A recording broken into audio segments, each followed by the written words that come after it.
Good morning, my name is Greg Ison. I'm with Ison's Nursery and Vineyard. On this pruning video, we're going to show a vine that has too many spurs and what we need to do about it. This vine is 8 to 9 years old, and as you can see, we have a lot of cordons or spurs in here. We haven't thinned these out as well as they should be, and we're going to go over how is the best way to make sure we have good spacing between all of our fruiting spurs. There again, the rule that we try to use is the hand width rule. At any time, we want to be able to space our hand and not have any cordons or spurs closer than the width of our hand.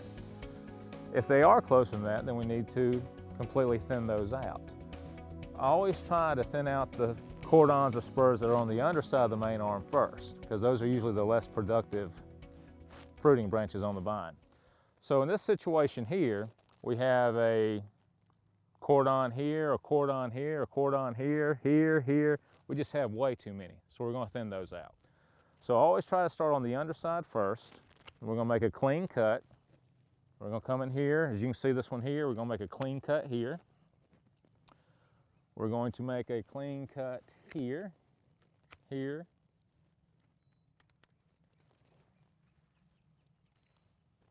and also there.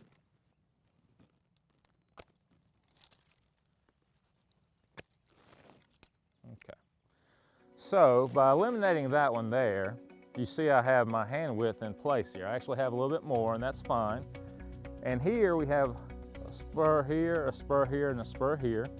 You don't always have to take the underside one off. So in this particular case here, I'm going to take this one off. My rule of thumb that I try to go by is if I know after the vine's been pruned and the spurs are too close together, and I know that those vines or runners are going to cross forming eggs during the growing season, then generally they're too close together. So I've eliminated that one here, and I'm just going to do a light pruning just so I can see visually a little bit better of what I have here.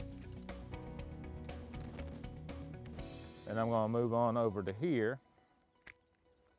A lot of times you have to do the pruning before you can really come in here and identify which cordons or spurs you want to eliminate first. So I'm just going to get some of this excess growth out of the way.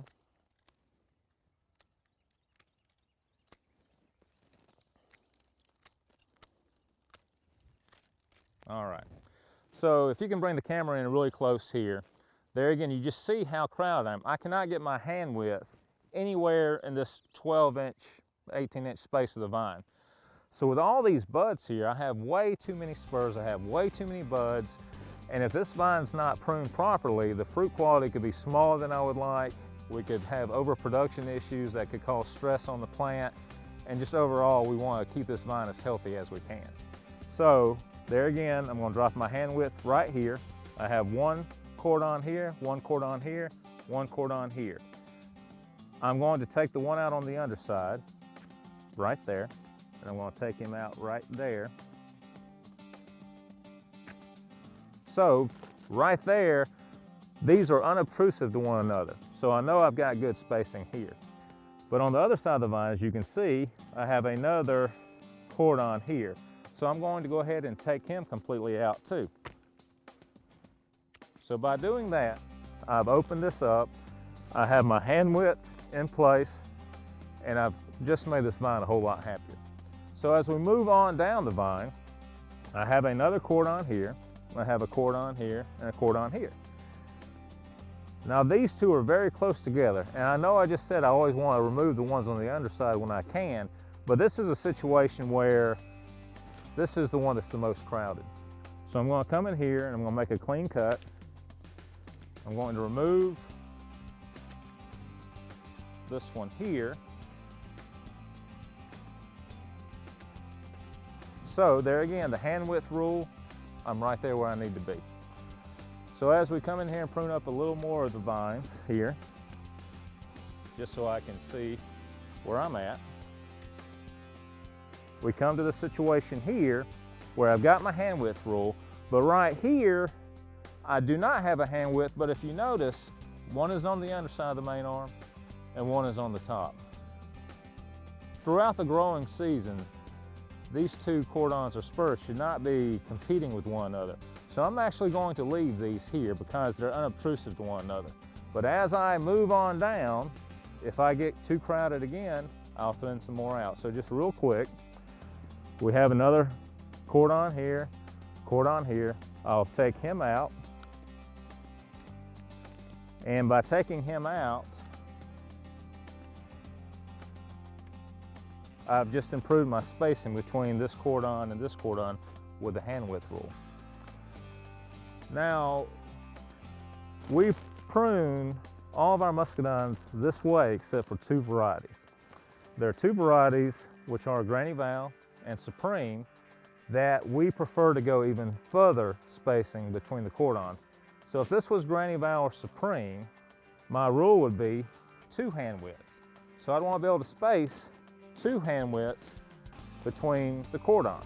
Now this spacing here is right where I want it to be. I can get both of the palms of my hands on the main arm, and I'm far enough away between these cordons here. Here, I'm not.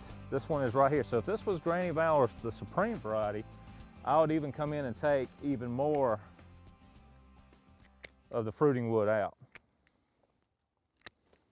So even though that looks like a long way, this is how we prune Supreme and Granny Val. And the reason is, Supreme and Granny Val put on so much fruit and so much production that if we don't space these cordons or spurs 2 hand widths apart, they're going to overcrop.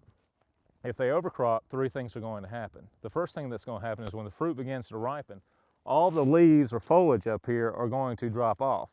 The leaves are working so hard to manufacture the sugar that ripens the fruit that there's so much of a fruit load on here, the leaves can't keep up and they're just going to drop off. And when that happens, you have a vine that's loaded down with fruit that's not ready to be harvested, that's not going to ripen because we've lost all the leaves. The second thing that'll happen is if we do somehow are able to ripen the fruit, if there are enough leaves to do that, the fruit quality will be very poor. The fruit will be a lot smaller, it won't be as sweet. And thirdly, or most importantly, if you get Granny Val Supreme tweaked out of balance from a good production standpoint, then the vine's particularly weak going into the winter months. And if the vine is weak going into the winter months, it can't withstand the colder temperatures that we have, or big swings in temperature that we may have, and can lead to cold weather damage.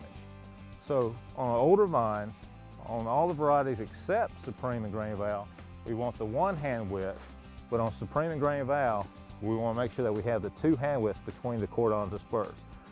We prefer for our customers to get 50 to 60 pounds a year for 25 years versus getting 100 pounds of fruit for 1 year only, and then the vine get damaged by cold weather injury.